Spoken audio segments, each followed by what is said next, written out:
I'm delighted to welcome today Professor Susan Bibler Coutin from the University of California, Irvine. Welcome, Susan. So Susan, it is a pleasure to be talking with you. It's nice. It's really nice to see you.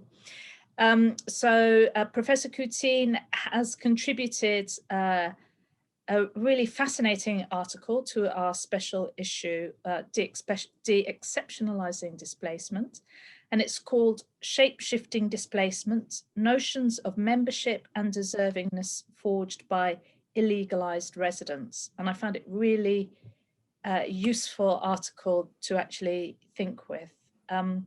So thanks very much for that paper, Susan. I'm looking forward to seeing it in print. Thank you for your kind words. So you started with a really striking quotation from an illegalized woman who's lived in the US for many years.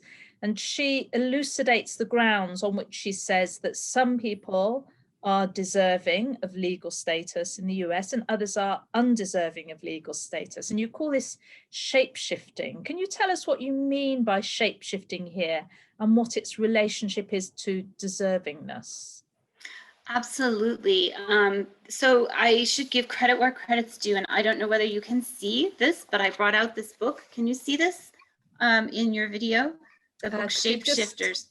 Just that's better. Yes. Yes. Okay. This is the book Shapeshifters by Amy Cox, an anthropologist, and it's a study. That's where I got the idea. It's a study, but I think it resonates with ideas that I had previously, but she's the one whose work I'm drawing on. And I thought I would just read you her definition of shape-shifting because I think it's really helpful. So here's a quote. This is from page 28 of the book, and I highly recommend it. Everyone should go get it and read it. It's incredibly readable too. She says, shape-shifting is a term that appears in science fiction when beings shift form, most often from human to animal or extraterrestrial entity.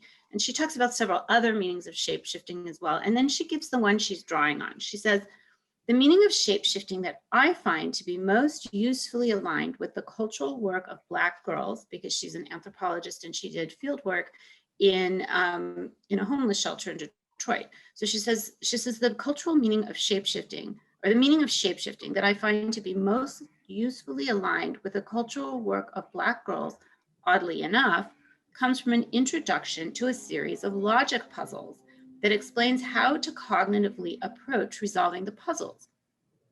Here, shape-shifting is defined as a method used to find solutions, master concentration, recall, recontextualize ideas, and map out plans. And she's citing Schreiber there. And I think that notion of shape-shifting, what I find really valuable about it, first of all, she's talking about how people make meaning of their lives, right?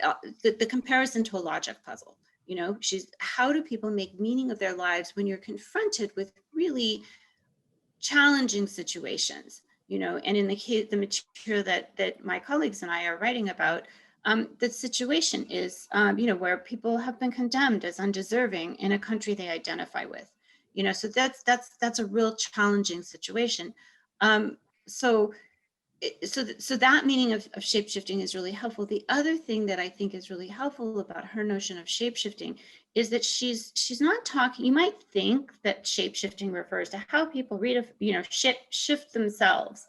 But she's really talking about how their discourses and their understandings and their actions in their lives redefine institutions within which they're located. So it's a form of political practice that's kind of implicit often, although in her book, she gives examples of how it's explicit as well. And so I think for me, this is really helpful to see the way that the people, the interlocutors whose words we cite and quote in the paper, are making sense of their lives and are performing a kind of cultural critique and political critique. What they're critiquing, and this gets to the second part of your question that has to do with deservingness, they're critiquing formal membership categories for their limitations, for failing to really capture the breadth and wealth of experiences and forms of connection that they have developed in their own lives. So there's a critique of formal membership. there's more critiques than that. They're also critiquing the workings of institutions like in the United States, the US immigration system, and the ways that it impacts people's lives, the ways that it intersects with other systems. Capitalism, they don't use the word capitalism in the interviews, but they critique the kind of exploitation that they're subjected to as workers as well. You know, and then I think the other thing that is really key in the narratives that we analyze is the way that people try to emplace themselves. So they counter displacement through emplacement, that is by citing the kinds of connections, identifications, and affinities that they have with their local communities and also with the United States, and therefore argue that they are already part of a country, whether the country recognizes them or not. So while you're interested in illegalized persons, you use the term displacement rather than migration. Why do you do that? And how is this different from migration? So for several reasons. The term displacement has the value of drawing attention to the conditions that force people or lead people to move. The term migration is often used in a way that implies sort of choice on the part of the individuals involved, that they just chose to move. That the term can mean that, you know, especially in popular discourse, right? And I don't want to say that people don't have agency or they don't have choice, but I think the term displacement points to the conditions in people's countries of origin and the transnational conditions, the transnational networks and geopolitical inequities within which they're situated that lead them out, that displace them out in the first place. Does that make sense? So that's one reason. A second reason is that the term displacement potentially identifies commonalities across experiences. You know, people who are not migrants or who have not crossed an international border can nonetheless be displaced. We think of unhoused individuals, for example. You know, there's groups of people that experience a displacement who have not migrated. But by using the term, they haven't migrated in the sense of crossing a border, right? So the term displacement, you know, captures that potential for commonality.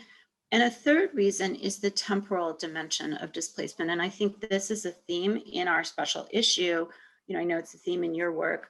You know, to quote Georgina Ramsey, or maybe paraphrase Georgina Ramsey, one of the co-editors of our special issue, she defines displacement not so much in terms of borders. And she writes something like, displacement refers to experiencing non-navigable situations where the possibility of a self-directed future is constrained by external forces. So I think this temporal displacement is key to the experiences of the people that you know we're writing about in this paper, and therefore it's a very helpful term. Yeah, it's interesting, actually. I think this kind of, so rereading the pieces, I think this sort of future making element and how that relates to displacement, it seems to be something, as well as obviously the past, it seems to be something that connects as a connecting thread between many of the papers. Maybe you could just tell yes, very much about the research work that your piece draws on. Sure. So this is a project my co-authors and I developed back in, I think we began the research perhaps in 2013 or 2014, at a time when there was great hope that there was going to be comprehensive immigration reform passed in the United States. In fact, the folder on my computer where I have all of my files for this project is labeled CIR, for comprehensive immigration reform, because at the time it seemed like a possibility that never came to pass. Instead, the Obama administration attempted to expand a form of deferred action, which previously had been granted to individuals. Not granted is the wrong word, they struggled and secured the ability to have a delay in deportation and a postponement of deportation. This is the Deferred Action for Childhood Arrivals program called DACA. And so this was expanded to include many, millions of people who otherwise were illegalized residents in the United States. And this happened in 2014, that President Obama announced this program. It's called Deferred Action for Parents of Americans. So it was going to apply to people who had, US citizen children, or who had lawful permanent resident children. What happened was that this program was enjoined in a few months by the US court system, and it never went into effect. So we were funded to study this program that was enjoined, that never was implemented. So we set out to study the way that this program was implemented, and instead what we ended up studying was uncertainty, because once it was enjoined, the question then was, will it remain enjoined? Will the injunction be lifted? Will something else happen? So people were, one of our research assistants described it as a limbo within a limbo that people were situated in. So for this particular paper, so for what we did to study that limbo within a limbo, that uncertainty, is we did interviews with 3 groups of people. Some were government officials and former government officials who'd been involved in crafting this deferred action or deferred action for parents of Americans program. We also interviewed advocates and attorneys at immigrant serving organizations, and we deliberately incorporated quite a few groups in our project, mostly in Southern California, but ranging from Asian and Pacific Islander groups to groups that primarily serve Latinx populations, to groups that didn't have a specific focus, so that we had a broad range of organizations. And then through those groups, we were able to conduct interviews with people who had hoped to qualify for the Deferred Action for Parents of Americans program, or who had qualified for the Deferred Action for Childhood Arrivals program, right? Or who were in that group that could either potentially benefit from deferred action, or who had secured deferred action, but it was precarious. So we did interviews with those individuals. And once, for me, as a scholar, one exciting aspect of this project was that it was team-based, it was collaborative, it was engaged. We were very much concerned with how our work would benefit organizations and community members. And we also, it spanned social sciences and law. My co-principal investigators are law professors. So that was exciting. I felt like I was doing real law and society research. And we had a team of graduate students who assisted us in the project. And they too had, wonderful training, sociology students, anthropology students. It was really a wonderful research team, including the graduate students as well. So that's been exciting. And one of those graduate students, Jason Palmer, is a co-author on this particular paper. Yeah, I have to admit, I remember when you presented this paper in the workshop, I felt really jealous of you. Such a great project, And we had a moment of despair where we thought we couldn't do anything when what we set out to study was enjoined, but then that turned out to be a really important thing to study. Yeah, well, in a way, not dissimilar from COVID. So many people have found their research interrupted by COVID, but then it's also an opportunity to watch what's unfolding and analyze it.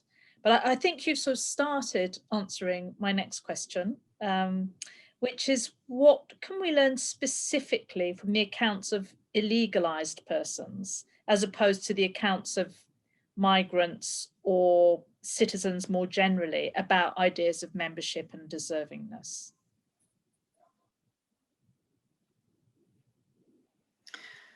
Well, I think these categories overlap, first of all. So I don't know that I would say rather, I think we're calling people illegalized residents, but others might, and they themselves might call themselves migrants. We also, citizens too. One of the interviews that we did was with someone who was a US citizen, and at the time that Trump was elected, felt illegalized regardless of citizenship status. She was someone who was a naturalized US citizen, so she felt illegalized by the election of Trump because he was someone who, was so strikingly,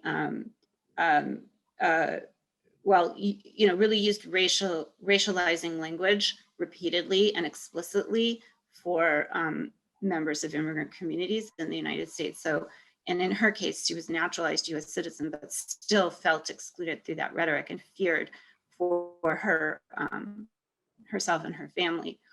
To say, so I think what we can learn from looking at what these people say about their lives, it goes back to the notion of shapeshifting. I think that one thing that anthropologists in particular are very dedicated to is the idea that people have an expertise in their own lives, and so people who've gone through these repeated experiences of illegalization and exclusion and displacement and dispossession have understandings of what those processes are, and they make sense of them, and then they're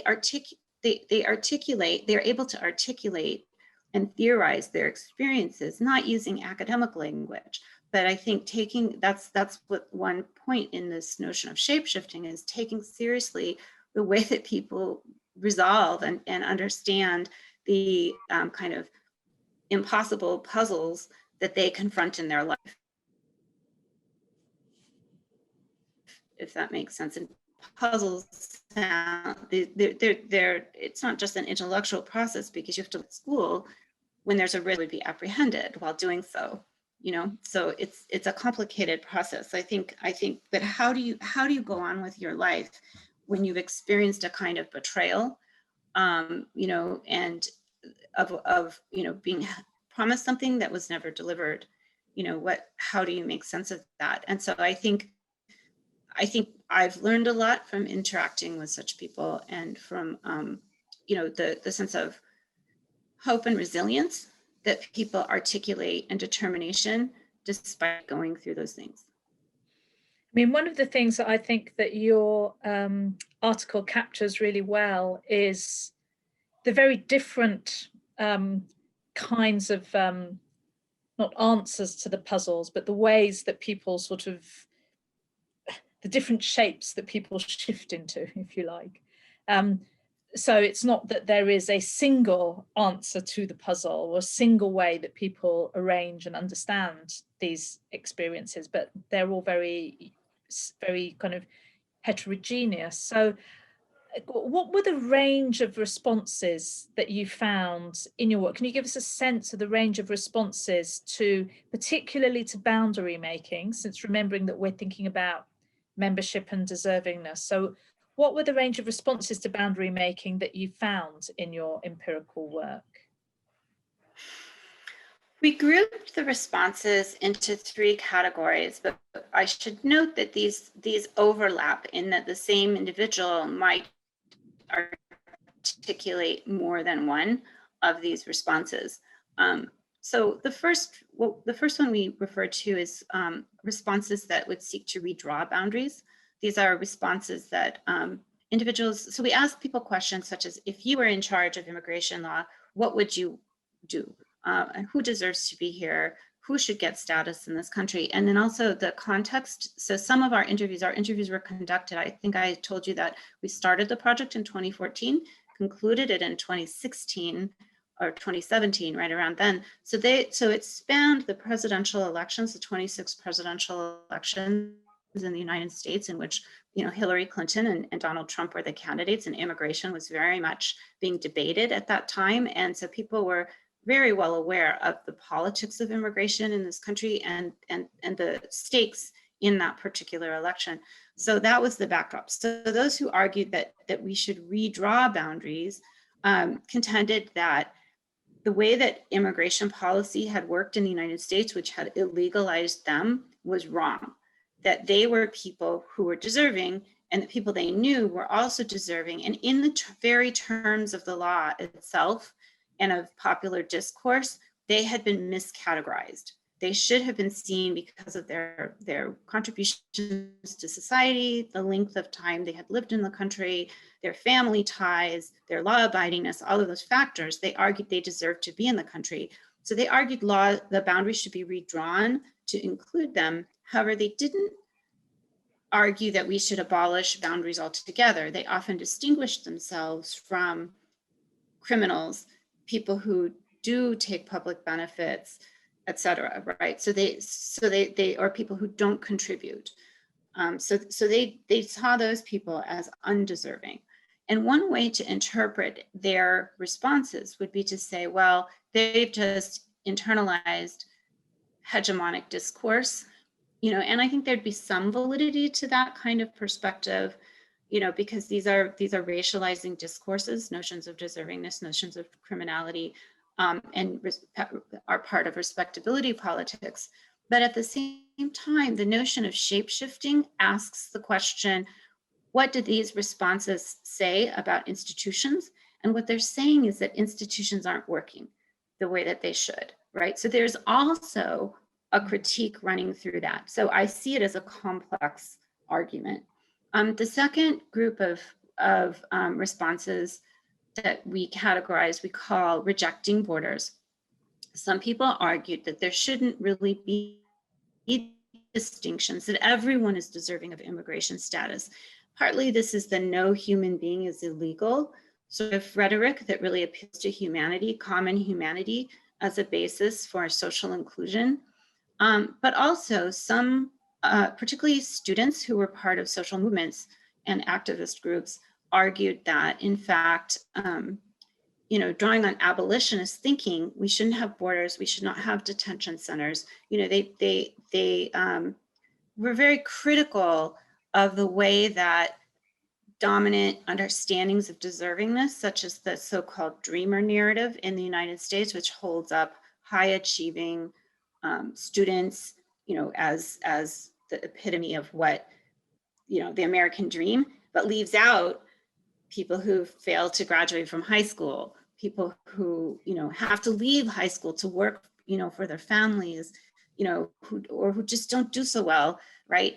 You know, those narratives are, I mean, some participants in social movements are critical of those dreamer narratives for espousing exclusionary notions of inclusion, if that makes sense. And then a third theme running through the narratives, and this cross-cut both of the other two, was a critique of privilege. So we heard from almost everyone that we interviewed had some story to tell us about ways that they themselves or people they knew had been discriminated against, whether it was being stopped by the police because supposedly their car, something was wrong with their car. So they you know, and then their car would be impounded because they didn't have a driver's license, you know, so many, but they argued in the first place that they were being stopped on racial grounds, not for anything they had done, you know, so there was a critique of sort of racializing institutions, policing. Also in the labor context, people were highly critical of the exploitation that they'd experienced, the times that they had worked and not been paid, or had been admonished due to their immigration status that they couldn't complain about working conditions, you know, et cetera. And then, you know, there was, people also described racial slurs that they encountered, just sometimes just going about their day, going to a store, and then hearing a racial slur from, you know, being the subject of a racial slur from another person.